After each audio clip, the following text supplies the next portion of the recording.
진짜 미친 환율. 일반적으로 환율이 올라가는 건 일종의 망조처럼 해석이 되곤 했었어요. 달러가 지금 어떤 얘기까지 나오냐면 킹 달러라는 얘기가 나와요. 이건 우리나라보다 더 어려운 얘기죠. 지금의 환율을 들어올리는 가장 큰 요인이 됩니다.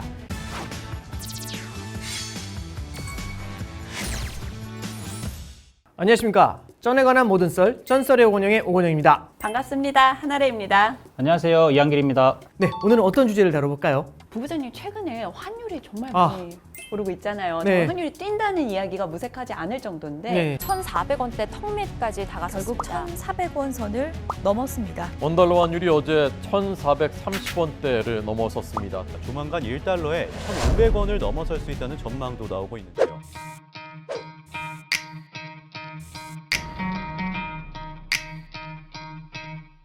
환율이 왜 이렇게 빠르게 오르는지 좀 여쭤볼 수 있을까요? 아, 네, 진짜 미친 환율. 이제 사실 지금 손님들 뵙거나 하면 100% 질문이 다 환율이 왜 이러냐, 환율이 미쳤냐, 이제 이 질문 진짜 많이 하세요. 제가 봐도 참 이게 굉장히 좀 독특한 그런 수준입니다. 왜냐하면 우리나라 원달러 환율이 1,200원 위를 넘어서 이렇게 오랫동안 버틴 적이 없어요. 그리고 1,300원을 넘은 거는 2009년도 이후 없었거든요. 너무 높으니까 금방 내려가겠지라는 생각을 했는데 하면서 지금 계속 올라오고 있거든요. 그러다 보니까 이제 많은 분들이 좀 이게 어떻게 된 거냐 이런 생각을 좀 하실 수 있는데요. 일단 환율을 볼 때 제일 중요한 건 뭐냐면 미국 물가가 제일 중요합니다. 그럼 잠깐만 한번 보도록 할게요. 아니, 미국의 물가하고 환율하고 무슨 상관이 있어? 라고 생각하실 수 있는데, 미국의 물가가 올라가게 되면은 미국이 기준금리를 인상을 하게 됩니다. 그럼 미국의 금리는 올라가는데 한국의 금리 같은 경우는 그만큼 따라가지 못하는 경우들이 생기게 되겠죠. 그러면 미국은 금리는 높은데 한국의 금리가 낮으면 미국 달러를 보유했었을 때의 매력이 높아지기 때문에 달러의 수요가 올라가면서 달러가 강세가 됩니다. 그러면 이때는 어떤 일이 벌어지냐면 환율이 상승을 하게 되겠죠. 그래서 1달러에 1,000원 하던 게 1달러에 1,300원이 됩니다. 그럼 가장 큰 문제는 뭐냐면 환율이 뛰어 올라가니까 결국에는 수입 물가가 올라가는 거죠. 왜냐하면 결국에는 해외에서 10달러짜리를 수입을 할 때, 예전에는 10달러짜리를 살 때는 환율이 1,000원일 때는 10,000원에 살 수 있었지만 이제는 13,000원에 사와야 되잖아요. 그래서 환율이 오른다는 건 이꼬르 수입 물가가 올라간다라고 보시면 됩니다. 그러면 물가가 오를 거라는 부담감이 커지게 되면은 당연히 한국은행 같은 경우도 기준금리를 인상하면서 대응을 할 수밖에 없겠죠. 우리나라 금리가 왜 오르나요? 미국 물가 때문에요. 약간 황당하게 들리실 수가 있어요. 아니, 미국 물가하고 우리하고 무슨 상관이 있어? 근데 미국 물가가 이 로직을 거쳐가지고 우리나라 금리를 들어올리는 겁니다. 근데 우리나라 금리를 들어올리는 이 로직의 가운데에는 환율이 오르면서 물가가 올라간다, 이렇게 보시면 돼요. 근데 환율이 올라가는 가장 큰 이유, 결국에 미국과 한국의 금리 차가 벌어지는 게 가장 큰 겁니다. 금리가 이렇게 차이가 나는데 우리도 따라가면 되잖아. 미국이 올리는 속도가 더 크고 더 빠르고 미국의 금리 올리는 폭이 더 클 것 같다라는 게 지금의 환율을 들어올리는 가장 큰 요인이 됩니다. 여기에 이제 플러스 하나만 더 말씀을 드리면 달러화는 안전자산이에요. 최근에 보시면은 금융시장이 굉장히 많이 흔들리고 있잖아요.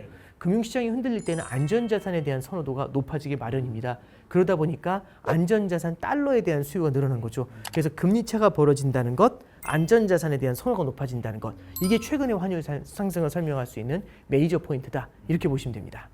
부장님, 그러면 사실 이렇게 네. 환율이 좀 네. 급작스럽게 오르는 상황들이 네네. 사실은 좀 안 좋은 징후라고 일반적으로 저희가 네. 생각을 하잖아요. 네네네. 그래서 좀 이런 상황들에 대해서 저희가 어떻게 해석을 하는 게 좋을까요? 네, 진짜 정확한 질문이세요. 네네. 왜냐하면 저도 이제 처음에 마켓 배울 때 환율이 뛰는 게 결코 좋은 게 아니야, 이제 이 생각을 되게 많이 해요.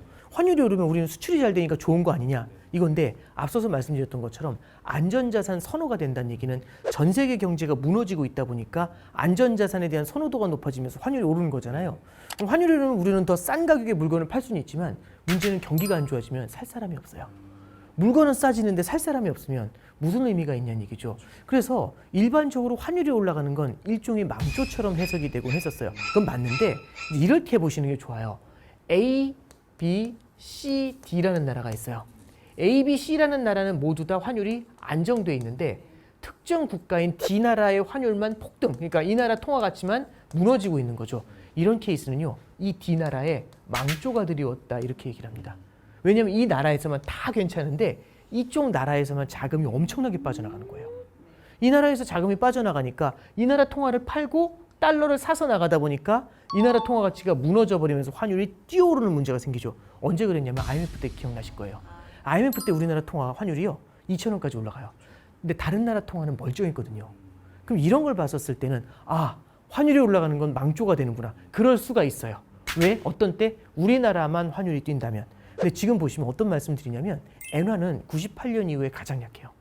유로화는 사실상 달러보다 약해진 적이 거의 없었거든요. 20년 가까이. 지금 달러보다 밑으로 내려왔어요. 전 세계 통화가 다 흔들리면서 달러가 지금 어떤 얘기까지 나오냐면 킹 달러라는 얘기가 나와요. 그러면 킹 달러라는 얘기는 다른 나라 통화 대비로 달러가 강하다는 얘기죠. 그럼 이런 때 우리나라가 만약 달러보다 강하다?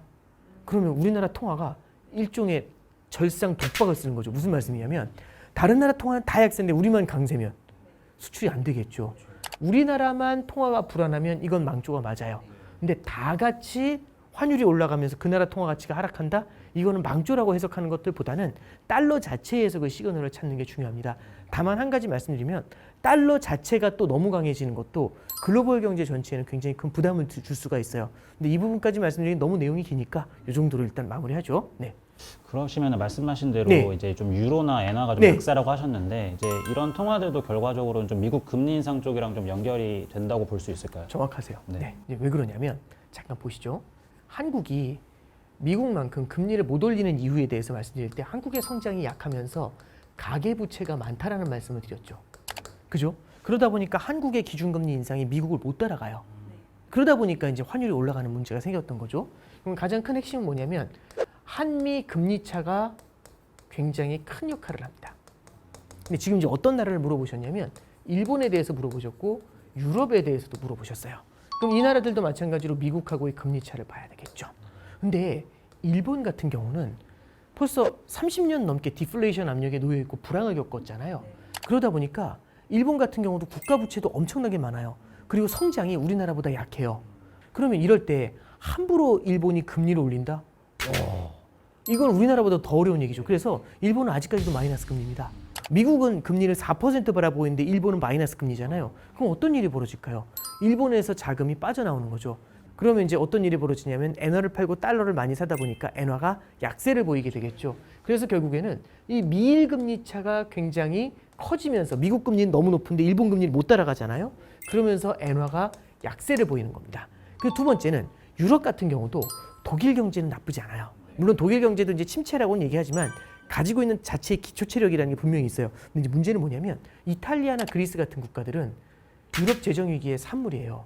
여전히 재정이 안 좋습니다. 재정이 안 좋다는 얘기는 국가 부채가 어마어마해요. 이런 상태에서 금리를 함부로 올린다? 아, 이게 굉장히 어렵거든요. 이제 유럽도 금리를 올리기 시작했어요. 그러면 미국하고의 금리 차가 굉장히 크겠죠.